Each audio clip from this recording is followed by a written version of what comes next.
Яг 4 жилийн өмнө яг энэ өдөр Монгол Ардын хувьсгалт намын дарга инх хоёр дарга 7 сарын 1-ний асуудлаар төрийн ордонд хэвлэлийн багварлыг нам дээр өдөөс хойш хэвлэлийн багварлахын дараа хэлсэн. За тэгээд ажиллаа хийж байгаад гэртээ хэлсэн.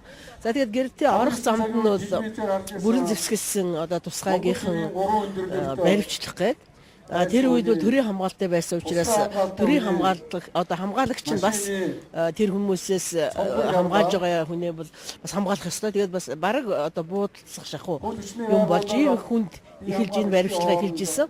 Тэгээд намын гишүүд бид нэр очиод тэгээд энэ бол бүтэн өдөржингийн өдөөний 6 хүртэл үргэлжлээд их хүнд байсан. Бид нэр канондор тийм баримтлага үүсдэг ч гэсэн тэр канондор байдгаас илүү харгас аимшигтай ер нь ямар оронд амьдарч байгаа тэгэхэд бол одоо анх удаа айдас төрсөн тийм айхтар баримтлага болсон.